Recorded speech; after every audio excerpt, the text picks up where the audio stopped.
பிதா குமரன் பரிசுத்த ஆவி நாமத்திற்கே துதியும் கனமும் மகிமும் உண்டாவதாக.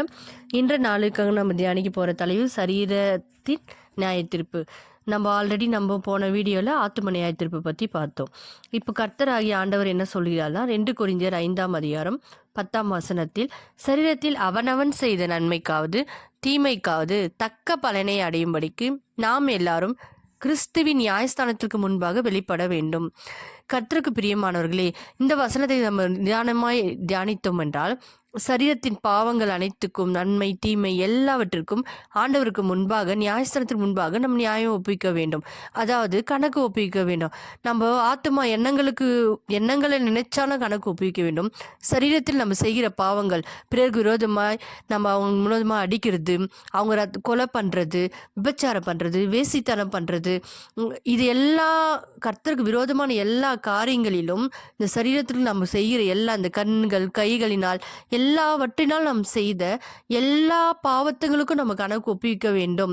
அப்போ நம்ம இல்லை நம்ம ரட்சிக்கப்படுறதுக்கு முன்னாடி நம்ம நிறைய பாவங்கள் செய்தோம், கணக்கு ஒப்புவிக்க வேண்டுமானா ரட்சிக்கப்படுறதுக்கு முன்னாடி நம்ம கர்த்தர் நம்ம பாவங்களை மன்னித்து விட்டார். அப்போ அதுக்கு நம்ம ஒப்புவிக்க தேவையில்லை. ஆனால் தேவ பிள்ளைகள் கடந்த கால ரட்சிப்பை பெற்ற நாளிலிருந்து மரணம் வரைக்கும் கணக்கு ஒப்பிக்கணும். ஆனால் பாவிகளோ பிறந்தது முதல் மறிக்கின்ற வரை தேவனுக்கு கணக்கு ஒப்பிக்க வேண்டும். ஆம் கிறிஸ்துவுக்குள் பிரியமானவர்களே, கர்த்தருக்கு நம் முன்பாக பரிசுத்தமாய் நிற்க கடவும். இந்த சரீரத்தை எரி நரகத்துக்கு நம்ம ஒரு சூடு பட்டாவே நம்ம உடம்புல தாங்காத இந்த உடம்பு, இந்த கண், இந்த கை கால், இதில் நம்ம எப்படி ஒரு நரகத்தில் போய் நம்ம இருப்போம்? அப்போது கர்த்தருக்கு முன்பாக நடுநடுங்கி பயத்தோட ஒவ்வொரு நாளும் நம்ம வாழும்போது நம்ம சரீரத்தையும் சரி ஆவி ஆத்மா எல்லாவற்றையும் குற்றமற்றதாய் கர்த்தரோடு பரிசுத்தாவினோட ஒத்தாசையோடு இந்த வசனத்தின் உதவியோடு நம்ம வாழ வேண்டும்.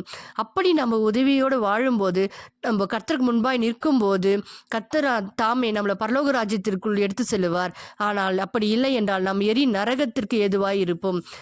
மனம் திரும்பி கர்த்தருக்கு முன்பாக ஆவி ஆத்மா சரீரத்தை பாதுகாக்க இந்த வசனங்கள் உமக்கு உதவி செய்வதாக.